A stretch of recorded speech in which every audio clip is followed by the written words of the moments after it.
sure the back lines will not have a comfortable time. But now, BLACKLIST, what is the back line? What is Sanford on the Joy is going to chase after? I think it needs to be something with a bit more mobility, because otherwise Matrix? everyone here can just go in aggressively. If OHEB is an immobile marksman, he's going to get left behind. So something that they can follow up with the rest of the team for sure. I mean, again, like, this Lunox could go to the gold lane, but right now, since they're hovering marksmen, well, we thought about it. Beatrix, one of the higher win rates, is possible to just pick up here. I mean, if it works, because like our analysts say, if you want to fight guns, then use guns. Carrie's not using a gun, but you get the idea. Yeah, I don't know where Gideon personally was going with that, but here it is in the hands of the Filipino sniper, signature pick. Game 2 was one off of the back of a very successful Beatrix in the hands of OHEB. So again, the key here is to iterate, not to innovate. Don't change what works. And with that being said, I'm liking the draft for BLACKLIST. There's a lot between the interaction of the Estes and the Lunox. They can survive so many team fights off the back of just those two alone. But I think as far as the full team fight, the full-blown 5v team fight is concerned, it seems like both these compositions are gonna clash against each other. And for Echo, with a Lolita, with a Faramis and a Fredrin, I feel like there's a lot more possibility for a big crowd control tool. So I think BLACKLIST needs to be very careful. Yeah, BLACKLIST needs to be very, very careful. And with that being said, we're going into game number 3. BLACKLIST International, Echo. Who will draw first blood? Oof, I mean, in the early game, I think that Echo still has a lot more aggressive heroes in the pool. Lolita in the early game, deceptively high damage with the Bulwark, right? And then afterwards, having that Joy is definitely something that they will try and abuse. Yep, and again, the interaction of the Estes and Lunox surviving a lot is countered by the Bulwark, because again, the Lunox is throwing out projectiles that Yaoi can block. So that is something Echo can go for. With today's matches, wow, Oh My Venus hit a milestone, 500 total assists in the M series. And V has been part of what? Just 2 so far. Well, 3. V played in M1. I mean, like, here's the thing. When you're playing a strat, like the Ube strat, that kind of stat is like something that you're expecting. Now, looking at this, Wise invades the jungle of Carl TZ, and now BLACKLIST International as well as Echo, they're trying to read each other out. They're trying to see where the aggression is. Is BLACKLIST going to try to get another first blood here in this phase of the map? Oh, they are relentless. They're forcing a response from Carl TZ here, and they're going to get it. But we'll see. This buff, this creep rather, still standing. Wise comes in, Retribution spent. Ooh, wow. I mean, it seems like BLACKLIST want to try and get any single piece of lead they can get. And in the XP lane, the glue has been a lot earlier in rotating compared to the Joy, so already a small victory for Edward on that glue pick. And for both teams, right, there's a very limited amount of crowd control, so these high mobility dive heroes are going to have a huge role to play in that mid game. But for now, for Benny at least, he is just focused on scaling, because later on, this is the man that everyone is looking towards to try and just deal enough damage to melt through everything, including the Blessing of the Moon Goddess. You're right, the storms are brewing, but now in the Turtle Pit, Contizi with a massive pull. Here comes Sanford, Edward with a split. Who's he gonna jump down onto? And there's a Numenor Blast, helping Contizi secure the turtle. Down goes King Wise, Edward on the Contizi with the grab, forcing a Cult Altar from Sanji. Edward jumps off, Flicker as well. They retreat. Right now, Echo, they're starting the game strong. They're setting the tempo. But looking at BLACKLIST and trying to see the bigger picture, why they invade, because is it really worth it trying to get that small jungle creep? I kind of feel like it is partly to deny, but even if they don't get it, it's kind of okay, because they just want to slow down the rotation coming in from Echo, because look at the draft. BLACKLIST International, they kind of want to wait it out just a little bit. I think they're trying to make sure that they abuse the early game potential of a Lunox, because deceptively, even though Lunox is a late game hero, the early game is just sustainable, good burst damage, and like this, good outplay potential as well to try and save you from sticky situations. And look at Yaoi though. Oh! Sidestep! Numenor Blast! And they put up the Bulwark, forcing an ult from Oh My Venus, but OHEB is gonna fall regardless, with Sanford dashing out through the back line. Popping that ult, but it's an overkill. Echo now 1,000 ahead, 3 minutes in. I mean, they get OHEB though, so is it really an overkill? And Easy though, going for a solo play, gets Oh My Venus. Echo right now trying to get all the control possible in this early game.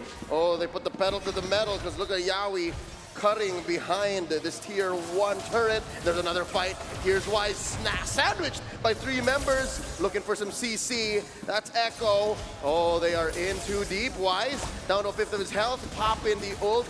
Oh My Venus. Putting them all in shape. Now, there's Aluminum Blast canceled. Edward, the answer. Oh, Wise very low. There's a grab, and a pull. Another heal coming in. Edward taken down. Sanji gets the kill, and look at Sanford dashing on through the back line. This is dangerous. This is dangerous. Look at Haji. He's very low as well. Dashing on through using the darkness. And Easy confirms a kill underneath tier 1. It's only 4 minutes in, and Echo's already 2K ahead. All right, Leo, I'm gonna take over. You can like chill for a minute because that was a long fight. To put into perspective how long that fight was, 3 Appraisal's Wrath, 2 Numinum Blasts. You're counting. When you have ultimates just like resetting and using it again and again and again, I feel like even the minion creeps, they're like, excuse me, do I not exist to you? Am I a joke? Calm down, sir. Calm down. Both teams on the mission trying to gain that control. But unfortunately for Blacklist, Echo are the ones controlling unless they can go for a play. But no, it's going to be the total secured. But Yawi tries to go for a play. Unfortunately, it does not land. That is the limitations of a Lolita. False engage there, close call. Blacklist have been getting better in this 5-minute game so far at reading where Yawi will put it. But still, again, that's what, 2 sidestep Aluminum Blasts that the playmaker set. That's gonna be lethal if it gets him another time. But up top, Oheb gonna get caught there by the Shadow Stampede. And the Storm trumps the Filipino Sniper. Another one up top. But an ult from Oh My Venus puts Easy in a compromised position. Here comes Wise with Divine Judgment on Sanji. Shadow Stampede pulling King Wise in. Securing the kill for Easy. That's 2 up top. None for Blacklist. I mean, you can tell right now the crowd control, the engage tools available for Echo, there's just so many of them, and you can see a huge contrast from game number 2. Blacklist have no idea who's going to try and make the engage happen, and Echo is taking full advantage of it, trying to confuse Blacklist as much as possible. Hey, here's the thing. We wanted explosiveness from Echo. They delivered. Looking at the items right now, but before that, Echo, are they thinking about engaging again? Nope, never mind.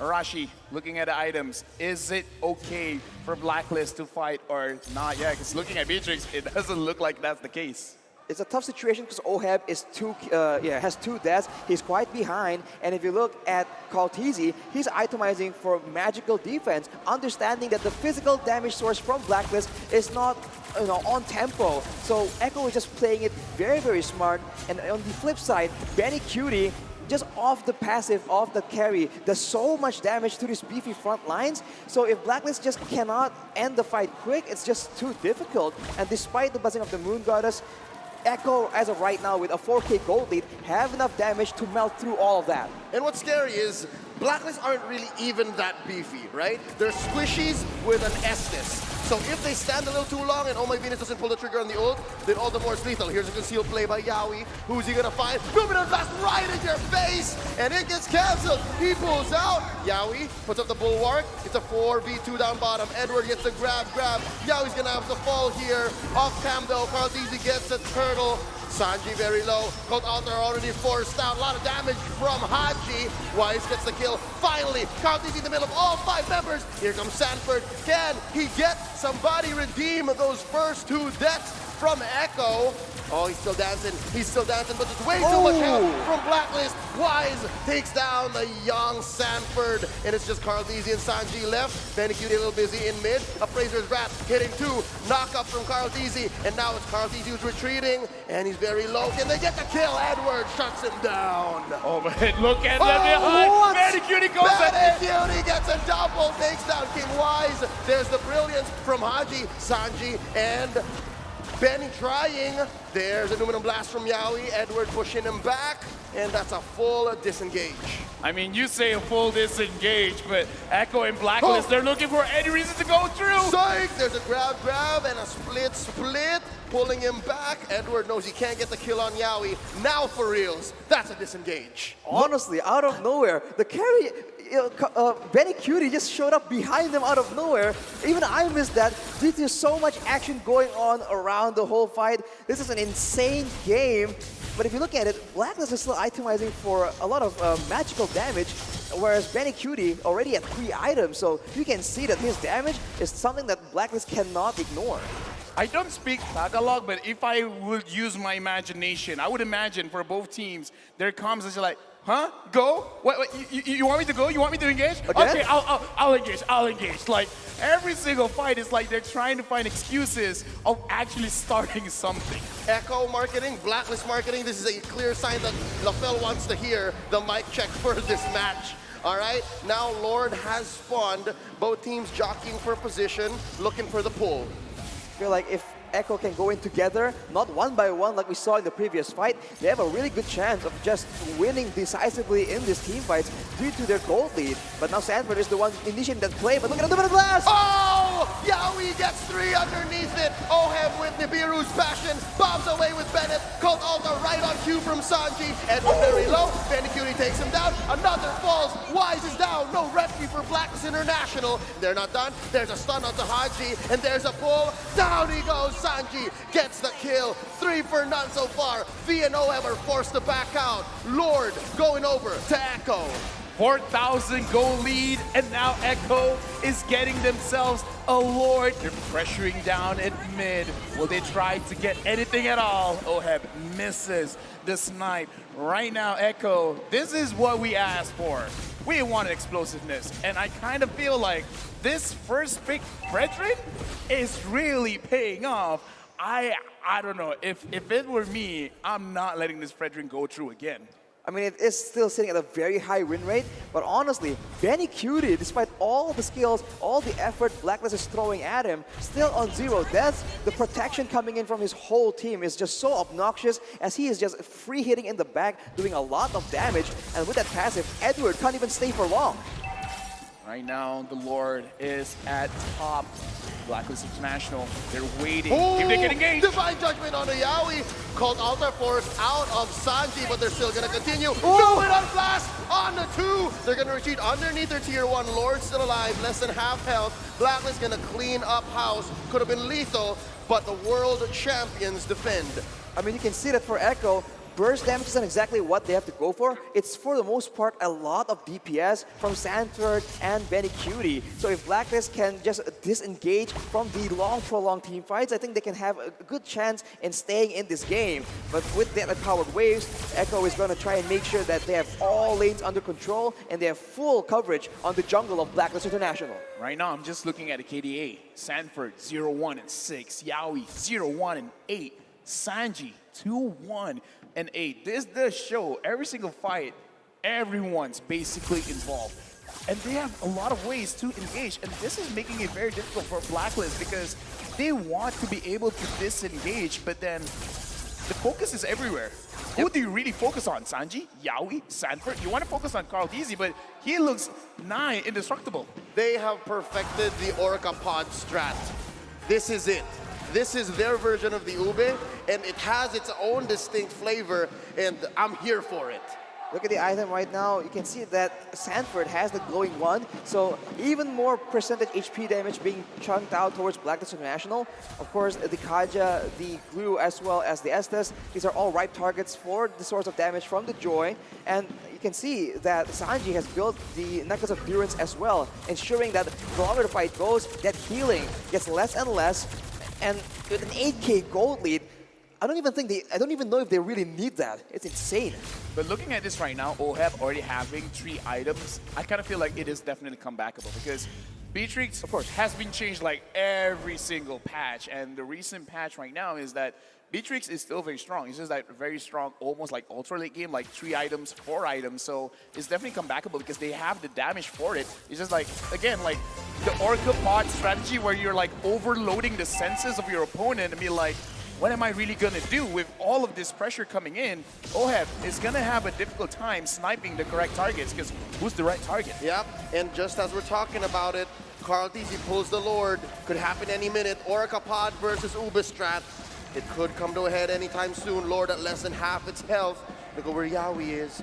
Look at that big Ube.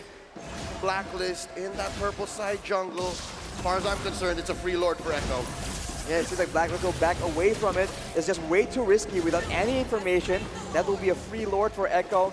Gold lead extending to 10k. And by the way, Benny Cutie has an Athena shield as well right now. He is covering all bases, ensuring that a shutdown is the last thing possible for Blacklist International. I feel like that's a very good call because you have to understand the geography of the map because a lot of tight spaces is very good for Echo. A lot of bushes makes it so that at any point of time, a crazy engage could happen. And Blacklist, the way that they can counter-engage is through Wise, is through Edward. Without a proper vision, it is going to be very, very difficult right now. Lord in mid. Oh, very good defense so far. Wise playing with fire. There's a Lumina Blast with a flicker in by Yaoi. Stuns 3 underneath here. 3. That's an inhibitor at jeopardy. And so far, it's dangerous for Echo. Very low. 3 members backing out. Wise looking for someone, looking for anything. And they push back the Orcas. They went for an aggressive play, trying to just crack open the base of Blacklist International, but against a Beatrix, right? That's such a dangerous maneuver. The Demir's Passion just chunked through all their HP bars, and even Benny Cutie almost gets taken out. Unfortunately, they were able to escape with their lives, but that is now something they know cannot be done. Exactly. 10,000 gold difference, and Blacklist almost killed 3 members of Echo. If that doesn't scream comebackable, I don't know what is. So now it really is evident at 50 minutes in the game. Looking at the items, Blacklist have basically all the damage that they need. They just need to be able to catch Echo slipping. Exactly, with the Lightning Trojans finished from Haji as well, the Squishier members at least from the side of Echo need to be very careful. And even if you're Carl TZ in the front, we know that Lunox does a lot of damage against tanks as well. So slowly but surely, Blacklist are getting the tools they require to possibly fight back against Echo in these neutral objectives. The question is, how long is it going to take? Because at a 10k gold lead, with the next Lord spawning in 50 seconds, I think it's going to be a bit of a do-or-die situation for both these teams. Yep, we're about a minute away from this Lord. It's going to be enhanced, but not evolved quite yet, so it will ram into turrets. Thinking about how they can make this comeback maybe all the more convincing, I'm waiting for the KDA machine to get that 5th item. I think that's what's needed here.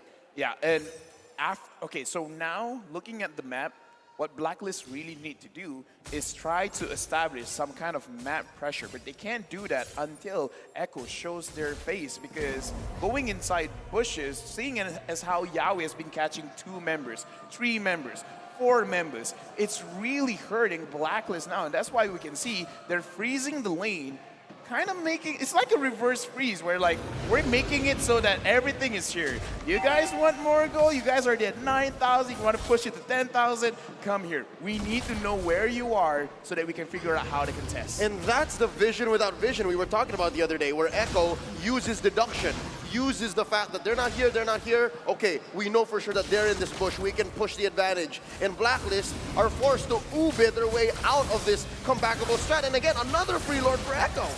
Free Lord for Echo, and honestly, I thought they were going to take over the whole jungle of Blacklist, but they just played a bit more calm and calculated, and you saw earlier, a Holy Crystal has been completed for Sanford, I believe, and that's an even higher amount of burst damage that Blacklist need to contend with, and with the Lord here, there's a chance that Echo can crack open, can split apart this very cohesive unit that Blacklist International have.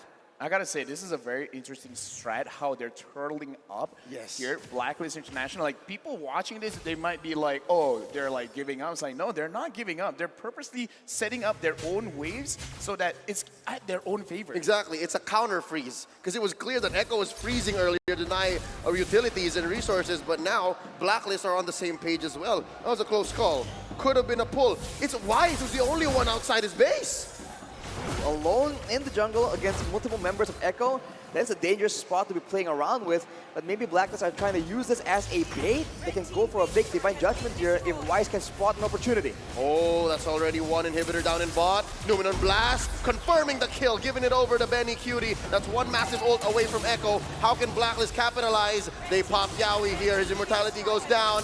Top lane inhibitor goes down as well. Edward survives, but only just as Oh My Venus uses the ult to save Agent Zero. Now the base is in jeopardy. Will Echo force their way into Blacklist's base? They're waiting for a wave. Let's see if they can get this. Sanji blasted here by Haji and Ohem. In comes Sanford, going into the back line. Popping the Filipino sniper. The base gonna go down. Echo takes game 3.